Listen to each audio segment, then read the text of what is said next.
Bienvenidos a una nueva edición de Los Otros Libros, en este caso desde la Feria Mar del Plata, Puerto de Lectura, 15ª edición de la Feria del Libro Mar del Plata. Y en este caso vamos a presentar un libro que tiene que ver con la construcción social de la infancia, en las décadas del 30, el 40, el 50, llegando hasta los 60, con Florencio Escardó, médico que escribía en revistas, hablaba en radio, y empezó en televisión también con sus columnas dedicadas a la medicina. Un libro escrito por Cecilia Rustoiburu. Cecilia, bienvenida, ¿cómo estás? Hola, ¿qué tal? Muy bien. ¿Por qué elegiste este tema? Elegí este tema en el marco de lo que fue mi tesis de doctorado. Ya hace bastante tiempo, en 2008, hace ya casi unos 10 años, en el grupo de investigación de Familia, Género y Subjetividades de la Facultad de Humanidades. En ese momento había varias de nosotras que estaba pensando en el proceso de transformación de la crianza y de la familia en la década del 60. Y en ese momento, bueno, yo decidí que o me gustaba trabajar temas que tuvieran que ver con la historia de la infancia. Y cuando pensamos en la historia de la infancia y en ese periodo, la figura de Escardó era una figura ineludible. Claro.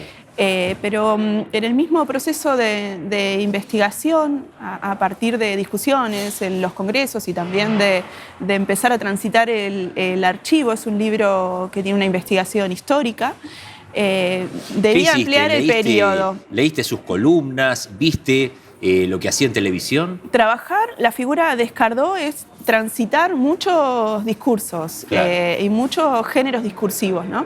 Él escribía como científico, como médico, en revistas científicas, tuvo muchas publicaciones referidas o destinadas a la formación de pediatras, porque fue profesor de la Universidad de Buenos Aires en la carrera de medicina. Entonces escribía libros para pediatras, para puericultoras, pero también fue alguien que fue una figura muy importante del mundo cultural te diría que de gran parte del siglo XX, porque él empieza a publicar algunas columnas en la revista El Hogar en la década del 30, era muy joven, tenía 30 y pico de años, y publicaba una columna que estaba destinada a la crianza de los niños y las niñas, que se llamaba Malas Costumbres de Chicos Buenos, donde le aconsejaba a las madres cómo debían criar a los hijos, pero también ahí escribía otra columna con un seudónimo que era Juan de Garay, que iba de misceláneas sobre el Buenos Aires del momento. Ah, mira,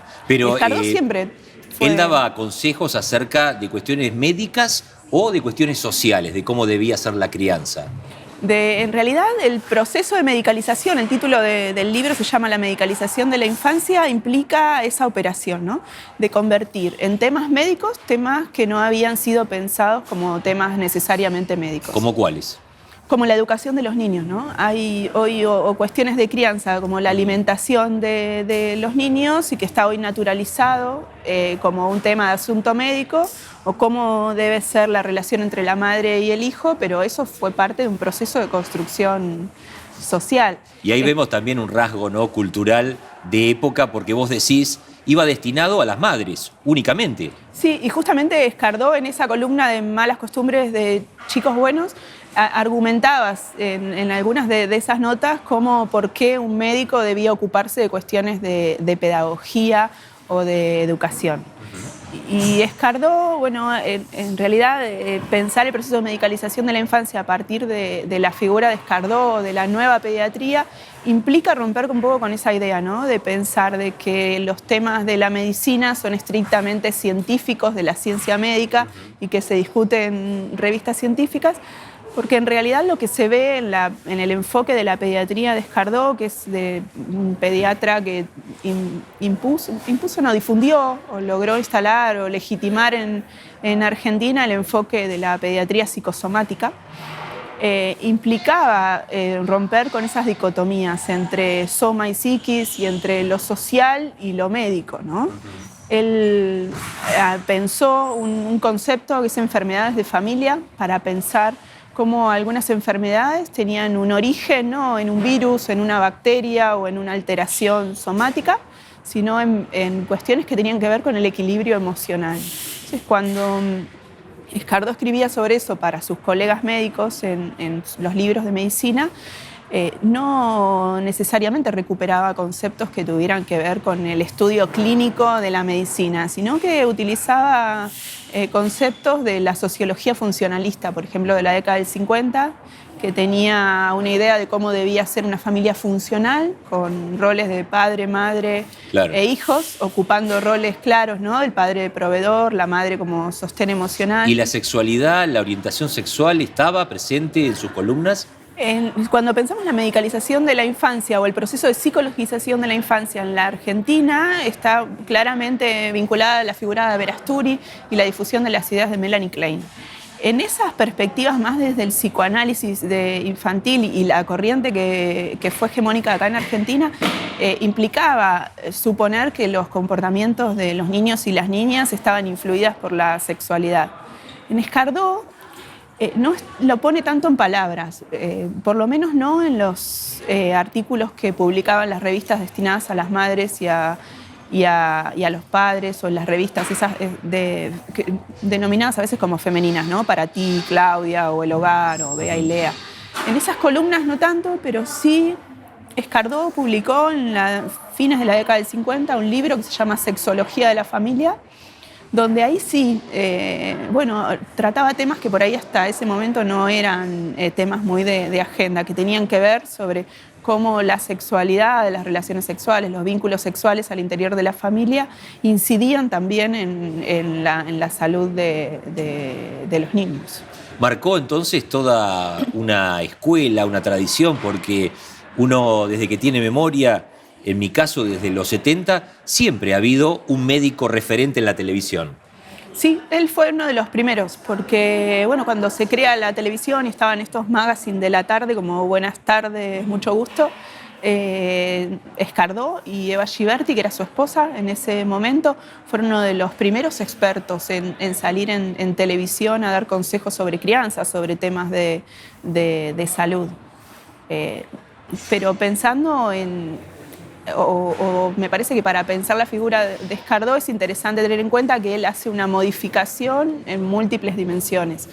Él no solo va a la televisión, sino que hizo una propuesta más bien teórica, o una propuesta que tuvo que ver con una modificación del discurso médico, que empezaron a entender que las enfermedades podían venir de lo social, ¿no? Que no era nuevo porque ya venía de una tradición de la medicina social, pero sí la posibilidad de incorporar conceptos de la psicología, del psicoanálisis, de la sociología funcionalista, de la pedagogía.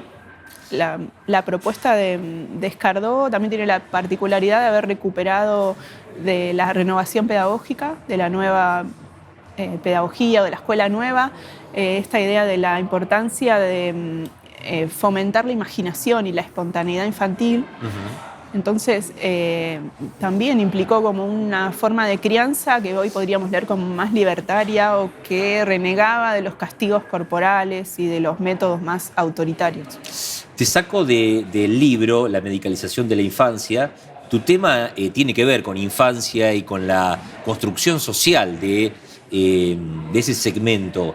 ¿Cómo estamos hoy? Ha habido muchas modificaciones, hay patrones claros, ¿hay colisión entre distintas maneras de ver cómo encarar el tema?